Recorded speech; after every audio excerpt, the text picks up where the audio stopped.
I'm Dr. Anusha. I'm consultant endocrinologist, diabetologist and obesity expert working at Manipal Hospital's Whitefield, Bangalore. We are delighted to have Dr. Moinoddin. He is a bariatric surgeon in our hospital at Manipal Hospital, Whitefield.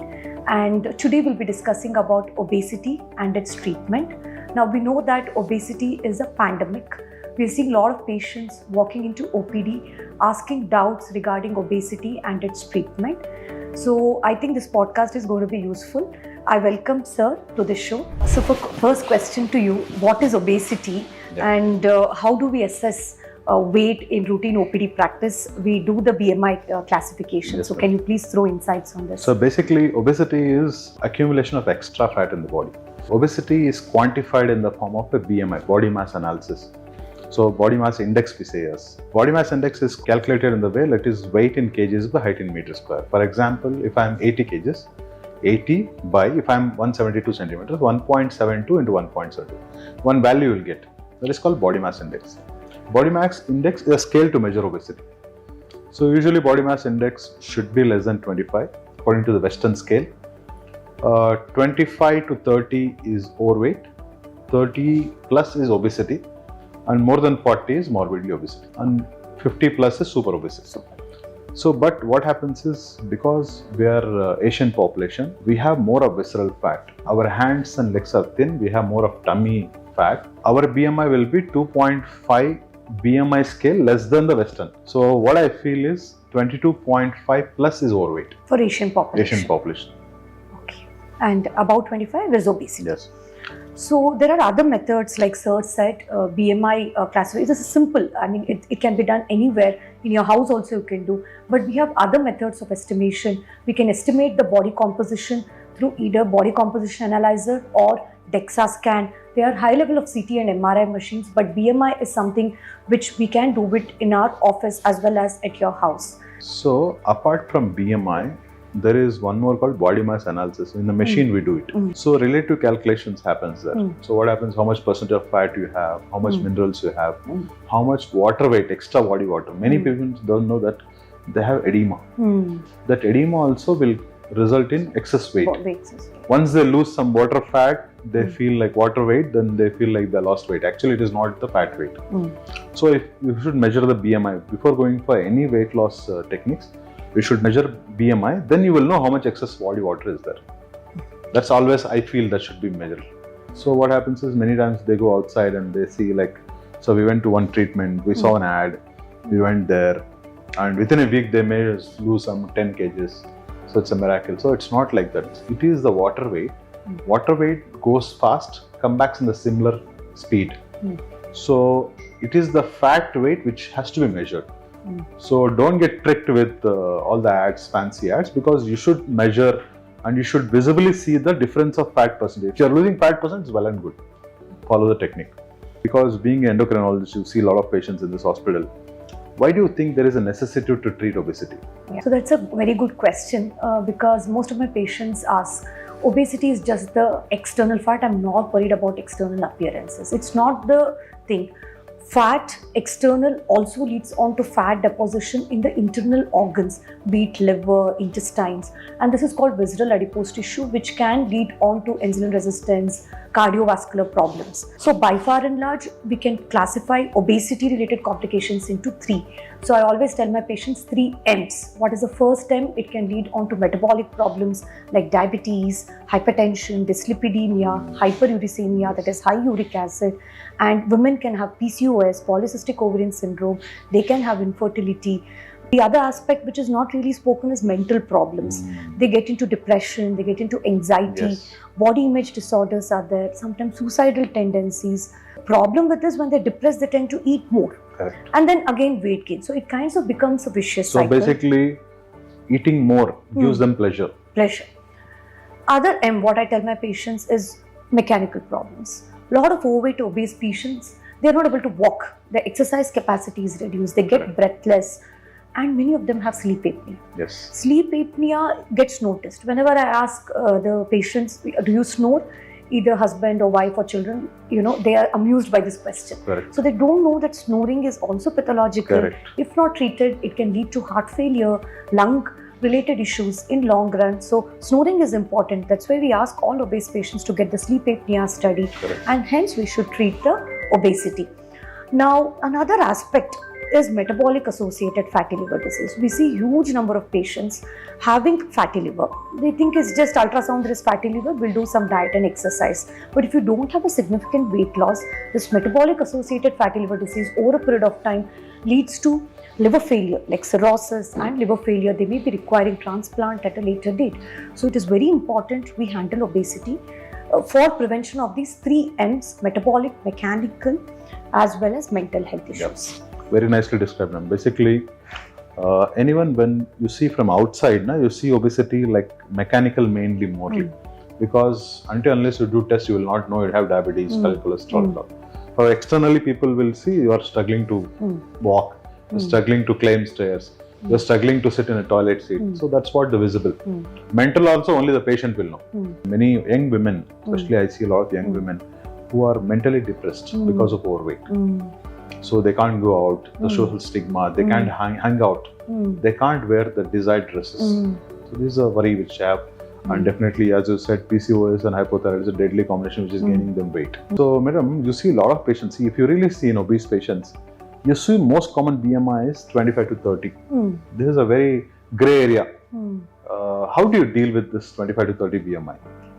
Yeah, that's a good question. So, obesity by far and large, I classify as 3 modes of treatment for obese individuals. Definitely investigating and ruling out other comorbidities which can be associated, be it diabetes, we'll check on their blood glucose levels, we'll check the blood pressure, we'll check on the lipid levels, we'll also check thyroid abnormalities. Some of them can have secondary causes of obesity apart from exogenous.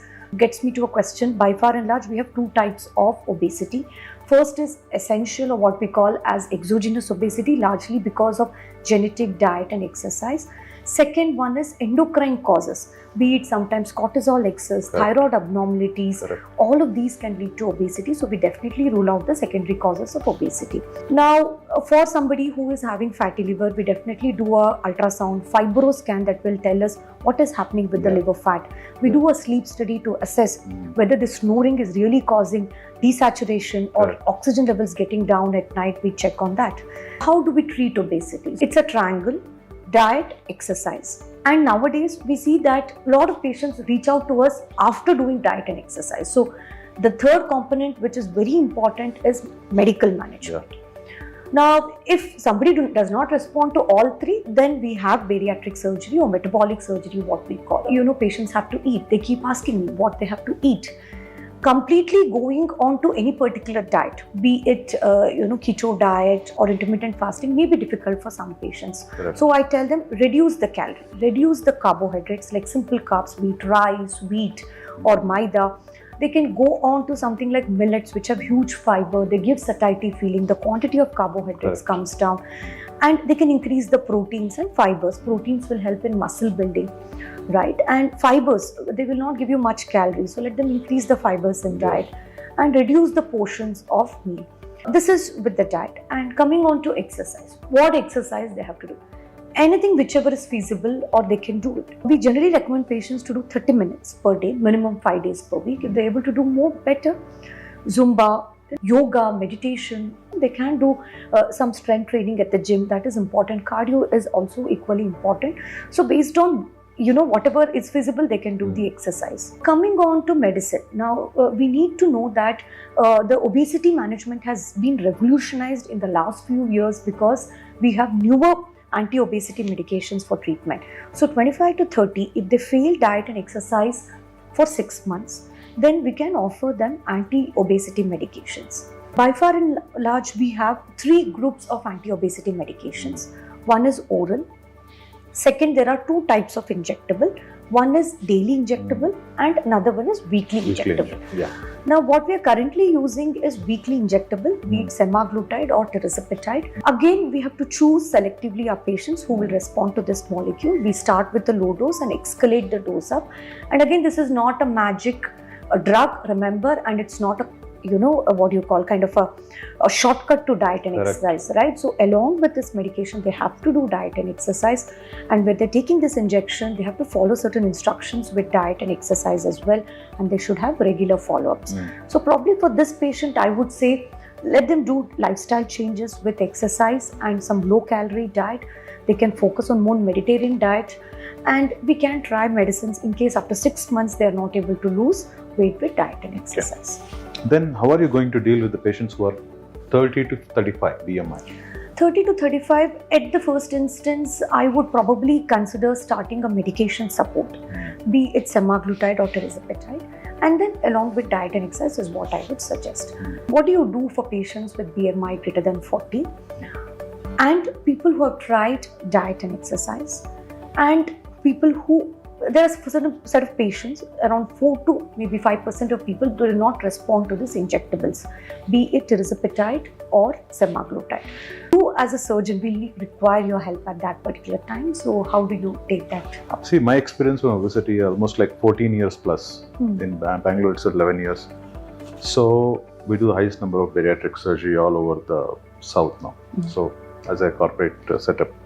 So what happens is I see a lot of patients who come, most of the patients they come 40 plus BMI, because patients who come to me, definitely they would have tried everything. All the whatever you said, they would have tried everything.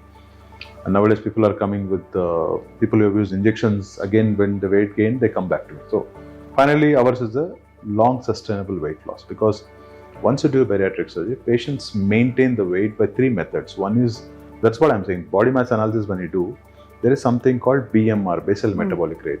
The surgery is the only way which increases the BMR, basal metabolic rate. Rest all the things, it may help in losing some weight, but they definitely not increase the BMR. Because patients who come to me like 50 year plus, they are unable to walk, they will definitely have low BMR. Because of the age, the BMR is going to drop. People who have underwent hysterectomy, definitely they come with weight gain. So my surgery is a long-term sustainable weight loss because it increases the BMR. Definitely I am not against injections or tablets or anything, because definitely everything is designed for a specific people. Morbid obesity, I feel you should go with a long-term weight loss, which helps in other things also. For example, people who come with the BiPAP machine, post-surgery we stop them the BiPAP machine. Those patients, even the diabetic control will be there. People who are on insulin, high level of insulin, definitely shift to oral medications, cholesterols. All the parameters will get better.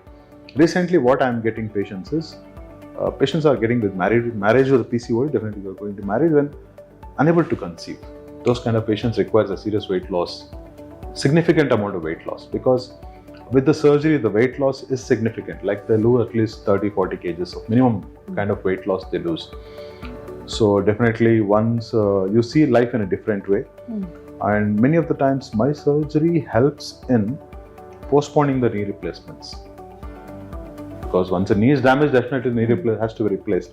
Those patients comes to us when they lose weight significantly, they postpone the replacement at least for 5 years. The mobility is increased. One is increase in sleep apnea. Apart from that, some patients come to us who has endocrine seriously issues like Cushing's. We definitely don't treat those patients. We refer back to endocrinologist. And endocrine, thyroid, I always tell them, most of the medications of you will come down, except thyroid medication. See, it is autoimmune. We need to know that there are 2 kinds of things which are there in patients with overweight or obesity. One is autoimmune thyroid dysfunction is there, that is definitely. And anybody who's overweight or obese can have marginal increase in TSH levels. So if they belong to that category where they do not have Hashimoto's, it's only the overweight obesity which is pushing the TSH slightly on the highest side. As soon as they lose weight, it's going to come back. They will not require the thyroid medicine. But if it is Hashimoto's, as we know, Hashimoto's is a disease or a autoimmune thyroid dysfunction where the thyroid gland is actually not functional much. So the hormone requirement needs to be there for lifelong. Yeah. How much percentage you see Hashimoto's and how much percentage you see that? I think what I would see is maybe more of Hashimoto's is what I would see. And rest of them is all so 80-20? No, very difficult to say, maybe 60 to 40 like that. We can say. Yeah. So many patients you still feel they can stop the medication? Yeah, still, because they would have been started on a very low dose of Right. thyroid medicine, maybe 25-50, that will come down. So I think we had a very good discussion with Dr. Moinoddin. He's our metabolic surgeon here at Manipal Hospitals. I would like to end this podcast by giving some take-home messages. Number one, we need to understand that obesity or overweight needs to be treated to prevent complications, especially hypertension, diabetes, cholesterol problems, to prevent PCOS, as well as to improve the fertility rates in women, to prevent metabolic associated fatty liver disease, or fatty liver is what we call. Along with that, the snoring can be taken care, and we now have effective options for treatment of overweight and obesity. Those are medications. We should know that not everybody responds to medication. There is a few percentage of people or somebody who is BMI greater than 40 who do not respond to medication can go ahead with the surgery. The success rates are good.